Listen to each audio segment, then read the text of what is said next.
আসসালামু আলাইকুম ওয়া রাহমাতুল্লাহি ওয়া বারাকাতুহু। নাহমাদুহু ওয়া নুসাল্লি আলা রাসূলিল কারীম, আম্মা বা'দ। ইসলামী আন্দোলন বাংলাদেশ পিরোজপুর জেলা শাখা কর্তৃক আয়োজিত আজকের এই বিশাল গণসমাবেশের সংগ্রামী সভাপতি, আজকের এই গণসমাবেশের প্রধান অতিথি, জুলাই বিপ্লবের অন্যতম অগ্রনায়ক, 5 আগস্ট ছাত্র গণ অভ্যুত্থানের অন্যতম নায়ক, ইসলামী আন্দোলন বাংলাদেশের সিনিয়র নায়েবে আমির জননেতা মুফতি সৈয়দ মোহাম্মদ ফয়জুল করিম শাইখে চরমোনাই, উপস্থিত ইসলামী আন্দোলন বাংলাদেশের পিরোজপুর জেলা শাখার নেতৃবৃন্দ, অন্যান্য সহযোগী সংগঠনের নেতৃবৃন্দ, সাংবাদিক বন্ধুগণ ও সমবেত দেশপ্রেমিক দিনদার ভাইয়েরা আমার, আজকে আমরা পরিবর্তনের পরবর্তী প্রায় 1 মাস পর এখানে সমাবেশ করছি। গতকালকে বর্তমান অন্তর্বর্তীকালীন সরকারের প্রধান উপদেষ্টা ডক্টর মোহাম্মদ ইউনূস সাহেব তিনি জাতির উদ্দেশ্যে বক্তব্য দিয়েছেন। সেখানে তিনি 35 মিনিটের বক্তব্যে অনেক কিছুই বলেছেন। তিনি বিগত ফ্যাসিস্ট সরকার, স্বৈরাচারী সরকার দেশটাকে কোন অবস্থায় রেখে গেছেন এটার একটি ধারণাও দিয়েছেন, যে সব কিছু ভেঙে গেছে। তারা আমাদের প্রশাসনকে ধ্বংস করে ফেলেছে, আমাদের বিচার বিভাগকে ধ্বংস করেছে, আমাদের অর্থনীতিকে ধ্বংস করেছে, ব্যাংকগুলোকে লুটে নিয়েছে। এমনকি আপনারা জানেন, এই শেখ হাসিনা পালিয়ে যাওয়ার পরে, এটা আসলে ইতিহাসে এমন নজির নেই, এই দেশের প্রধান বিচারপতি তিনিও দেশ ছেড়ে পালিয়েছেন। প্রধান ব্যাংক বাংলাদেশ ব্যাংকের গভর্নর তিনিও দেশ ছেড়ে পালিয়েছেন। দেশের পুলিশ প্রধান, পুলিশের আইজি তিনিও দেশ ছেড়ে পালিয়েছেন। পার্লামেন্টের সকল সদস্যরা, অবৈধ পার্লামেন্টের, তারাও দেশ ছেড়ে পালিয়েছে। পালিয়েছে মানে তারা হয়তো কেউ দেশে আছে অথবা দেশ ছেড়েছে, পালিয়ে গেছে। তারা আর মানুষের সামনে নেই, তারা সমাজে মুখ দেখায় নাই, আমরা তাদের দেখতে পাই নাই। তো এটা একটা বিরল ঘটনা ইতিহাসে, যে একটি সরকার পতনের পর তার সকল অর্গান, এই সরকারের সাথে যারা ছিল সবাই পালিয়ে গেছে, এমন ঘটনা পৃথিবীতে বিরল। বাংলাদেশে তো আরো সরকার আন্দোলনের মুখে আরো সরকারের পতন হয়েছে, হয় নাই? এর আগে স্বৈরাচারের পতন হয়েছে, এরশাদ স্বৈরাচারী সরকার ছিল, এটা আমরা সবাই জানি। 9 বছর দেশ শাসন করেছে, আন্দোলনের মুখে এরশাদের পতন হয়েছে। এরশাদ সাহেব কিন্তু পলায় নাই। এরশাদ সাহেবের পতনের পরে তার সকল মন্ত্রী এমপিরা কিন্তু পলায় নাই, প্রধান বিচারপতি পলায় নাই, বাংলাদেশ ব্যাংকের গভর্নর পলায় নাই, পুলিশের আইজিও পলায় নাই। ঠিক না? সবাই কিন্তু ছিল। তেমনি ভাবে এর আগে বিএনপি চেয়ারপারসন বেগম খালেদা জিয়া আন্দোলনের মুখে 2 বার পদত্যাগ করছে, কিন্তু সে নিজেও পলায় নাই, তার সাথী সঙ্গীরাও পলায় নাই, এবং প্রশাসনে যারা ছিল, বিচার ব্যবস্থায় যারা ছিল, অর্থনৈতিক কর্মকাণ্ডে যারা ছিল, কেউই পলায় নাই। ঠিক না? তাহলে তারা এমন অপকর্ম করেছে যে তারা নিজেদেরকে আর এই দেশের রাখাটা নিরাপদ বোধ করে না। এখন আবার বিভিন্ন রকম ষড়যন্ত্র চক্রান্ত চলছে, তাই না? এখন আজকে একটা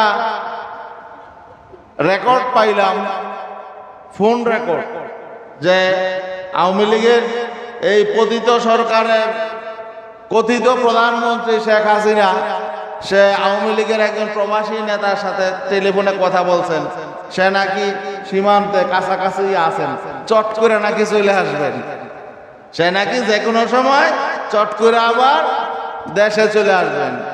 আপনি পড়ায় যাইতে কইছে কি? আপনি থাকতেন দেশে, বিচার করতো জনগণ, দেশের মানুষ দেখতো যে আপনার অপরাধটা কি, আপনি পালিয়ে গেলেন। যাই হোক, আসলে পালানো ছাড়া তাদের আর উপায় ছিল না।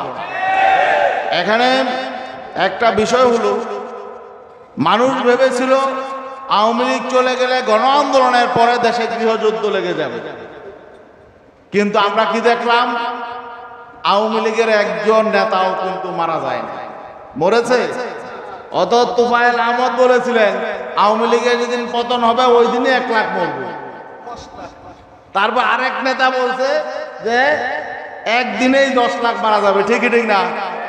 কিন্তু দেখা গেল কি, আসলে তারা নিজেরাই সেই ভয়ে দেশ ছেড়ে পালিয়েছে অথবা আত্মগোপনে চলে গেছে। কেউ কিন্তু আওয়ামী লীগের নেতারা, এবং কি হয়েছে, এই পুলিশ বাহিনী যারা ছিল যাদেরকে তারা এবং গোয়েন্দারা তারা তাদেরকে শেল্টার দিয়েছে। তার মানে তাদের পক্ষ শক্তি, এই স্বৈরাচারের প্রেতাত্মারা এখনো আমাদের প্রশাসনে আছে, বিভিন্ন জায়গায় আছে, তারা এখন বর্তমান সরকারকে বিরক্ত করছে।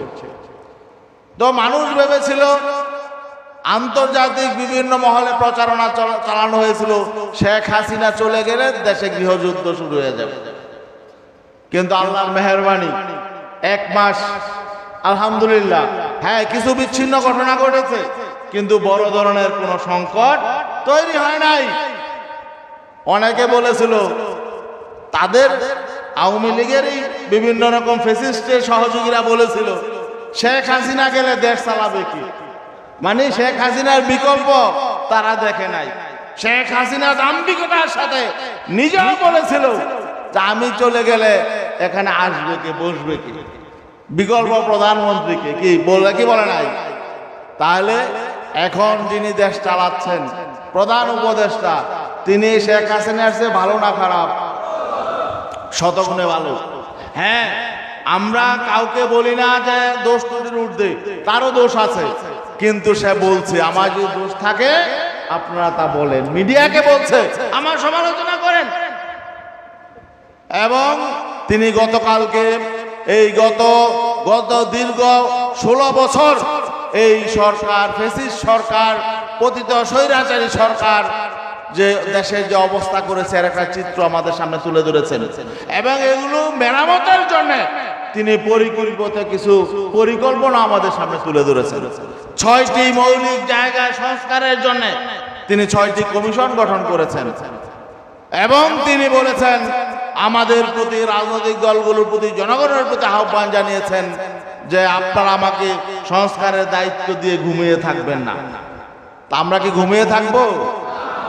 আমরা, এই সরকার ইসলামী আন্দোলন বাংলাদেশ শুরু থেকে বলে আসছে, এই বর্তমান অন্তর্বর্তীকালীন সরকার যত ভালো কাজ করে আমরা এদের সাথে থাকব, কারণ আমরা দেশটাকে ভালোবাসি।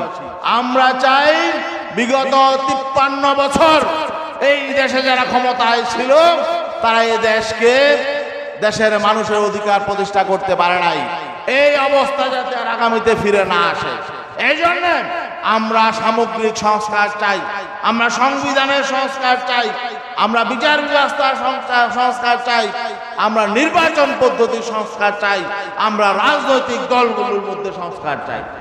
তিনি প্রধান উপদেষ্টা আমাদের যে আমরা যে দাবি অতীতে করে এসেছিলাম সেই কথাগুলো কিন্তু কালকে বলেছেন। আমরা তাকে ধন্যবাদ জানাই যে সঠিক উপলব্ধিটা তাদের মধ্যে এসেছে। রাজনৈতিক দলগুলোর সংস্কার দরকার, নির্বাচন কমিশনের সংস্কার দরকার, সংবিধানের সংস্কার দরকার।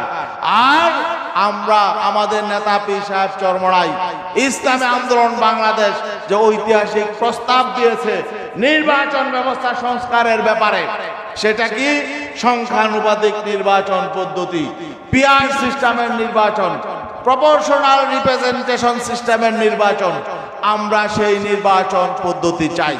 এখন নির্বাচন ব্যবস্থা সংস্কারের জন্য যাকে প্রদান করা হয়েছে জনাব বদিউল আলম মজুমদার, তিনিও কিন্তু এই পিআর সিস্টেমের এই নির্বাচন ব্যবস্থার ব্যাপারে তিনিও এটার পক্ষে আছেন। পত্র পত্রিকায় মিডিয়ায় তিনিও এটার পক্ষে কথা বলেছেন। অতএব আমরা চাই এখন এই পদ্ধতির নির্বাচন ব্যবস্থা, যাতে মানুষের প্রত্যেকটা ভোটারের ভোট সঠিকভাবে মূল্যায়িত হয় এবং প্রত্যেকটা রাজনৈতিক দলের প্রতিনিধিত্ব পার্লামেন্টে থাকে। বিএনপির অ্যাক্টিং চেয়ারম্যান, ভারপ্রাপ্ত চেয়ারম্যান তারেক জিয়া সাহেব কিছুদিন আগে বলেছেন তারা নির্বাচনের পরে জাতীয় সরকার চান। আমরা কিন্তু নির্বাচনের আগেই জাতীয় সরকার চেয়েছিলাম। আমরা নির্বাচনের আগেই আমরা বলেছিলাম যে যাতে এই একটি জাতীয় সরকারের অধীনে নির্বাচন হয়। এখন দেখেন, এখন যদি জাতীয় সরকার থাকতো তাহলে কিন্তু সরকার আরো শক্তিশালী থাকতো, ঠিক না? সকল রাজনৈতিক দলের প্রতিনিধি সেখানে থাকতো এবং যত বিশৃঙ্খলা হচ্ছে, নিয়ন্ত্রণহীন ভাবে বিভিন্ন জায়গায় কিছু ঘটনা ঘটছে, এগুলো হয়তো ঘটতো না। আমাদের ইসলামী আন্দোলন বাংলাদেশ একটি দূরদর্শী রাজনৈতিক দল। আমাদের নেতারা চিন্তা ভাবনা করে কথা বলেন এবং আমাদের নেতারা শুধু নিজের থেকেই কথা বলেন না, আমরা বিশ্বাস করি আল্লাহর পক্ষ থেকে সব ফয়সালা আসে, ঠিক না ভাই?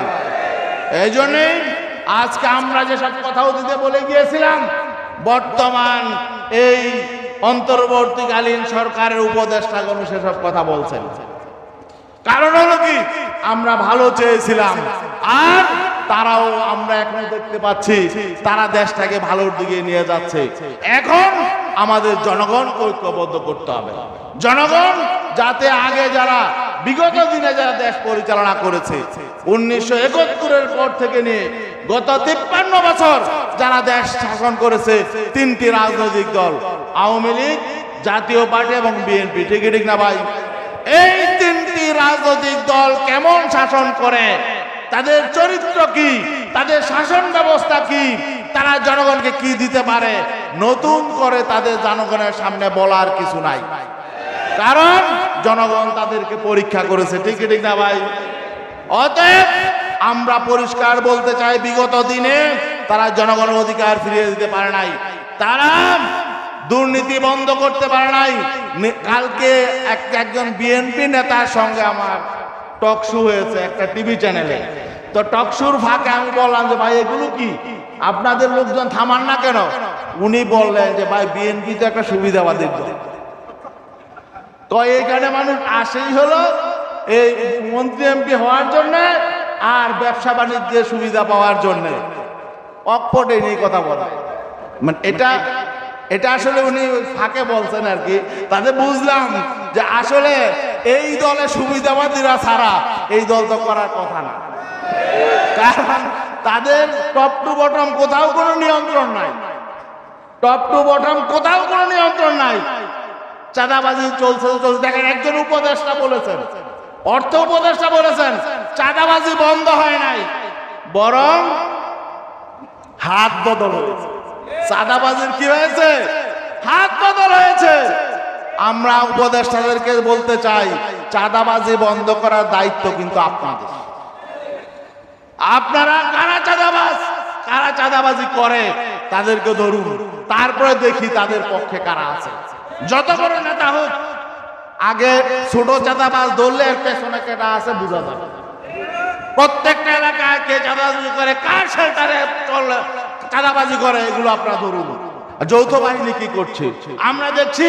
এখন যৌথ বাহিনীতে অভিযান চালানোর কথা, কিন্তু আমরা তো এর কোনো প্রতিফলন দেখছি না। কি হচ্ছে, কোথায় থেকে কি হচ্ছে আমরা বুঝতে পারছি না। এগুলো নিয়ন্ত্রণ হওয়া দরকার, কঠোর অবস্থায় নিয়ন্ত্রণ হওয়া দরকার। আমরা বলেছি আমরা এই সরকার, এই অন্তর্বর্তীকালীন সরকারকে আমরা সহযোগিতা করব। আর বাকি সামনে যে নির্বাচন, জাতীয় নির্বাচন আসছে, এই জন্য ভালো মানুষগুলোকে ঐক্যবদ্ধ হতে হবে। ভালো মানুষ ক্ষমতায় না গেলে খারাপ মানুষের কাছ থেকে তো আমরা ভালো আশা করতে পারবো না। বারবার যদি দুর্নীতিবাজদেরকে আমরা ক্ষমতায় পাঠাই আর ভালো জিনিস আশা করি, কোনোদিন তা বাস্তবায়ন হবে? এই জন্যে সমাজের ভালো মানুষগুলোকে ঐক্যবদ্ধ হতে হবে। আদর্শ এক একদিন এক এক রকম থাকতে পারে, কিন্তু যারা ভালো চায়, যারা মানুষের অধিকার চায়, যারা সুখে শান্তিতে থাকতে চায়, তাদেরকে ঐক্যবদ্ধ হতে হবে। একজন ভালো নেতাকে প্রত্যেক এলাকায় ভালো নীতি, যাদের যেই দলের আদর্শ ভালো, যেই দলের নেতা ভালো, তাদের পক্ষে জনগণকে ঐক্যবদ্ধ হতে হবে। আর এটা প্রমাণিত হয়ে গেছে, ইসলামী আন্দোলন বাংলাদেশ হলো মানুষের জন্য একটি নির্ভরযোগ্য আস্থার স্থান। ঠিক না ভাই? এই জন্যই গোটা বাংলাদেশে ইসলামী আন্দোলনের পক্ষে গণজোয়ার তৈরি হয়েছে। আমরা ইনশাআল্লাহ আগামীতে ইসলামী শক্তি যারা রয়েছেন এবং দেশপ্রেমিক যারা দেশকে প্রকৃতপক্ষে ভালোবাসে, সৎ মানুষের নেতৃত্ব চায়, খোদাভীরু মানুষের নেতৃত্ব চায়, তাদেরকে আপনারা ঐক্যবদ্ধ করবেন। আগামী নির্বাচন, আগামী জাতীয় নির্বাচনে বিগত 3 বার যারা দেশে দুঃশাসন চালিয়েছে, দুর্নীতি করেছে, এদেরকে আমরা ক্ষমতায় দেখতে চাই না। আমরা ইসলামী শক্তিকে ক্ষমতায় নিতে চাই। এজন্য আপনাদেরকে ঐক্যবদ্ধ হতে হবে, সবাইকে ঐক্যবদ্ধ হতে হবে এবং আমাদের সাংগঠনিক কর্মকাণ্ড আরো বাড়িয়ে দিতে হবে। মানুষের হৃদয় জয় করতে হবে। আরেকটা কাজ করতে হবে, চাঁদাবাজদেরকে প্রতিরোধ করার জন্য প্রতিরোধ কমিটি গড়ে তুলতে হবে। আমাদের নেতা ফয়জুল করিম সাহেব, তিনি তো আন্দোলনের নেতৃত্ব দিয়েছেন। এই সরকার প্রধানের আন্দোলনে বড় কোনো নেতা মাঠে ছিল? ছিল একমাত্র আমাদের নেতা শাইখে চরমাই। ঠিক না? তিনি একটা নির্দেশ দিচ্ছেন, চাঁদাবাজদেরকে খাম্বার সাথে বাঁধা রাখার জন্য। এটা সবাই প্রচার করবেন। চাঁদাবাজদেরকে কি করতে হবে? নিজেরা আইন হাতে তুলে নেওয়া যাবে না, খাম্বার সাথে বেঁধে তাকে কি করতে হবে? আইন শৃঙ্খলা বাহিনীর হাতে তুলে দিতে হবে।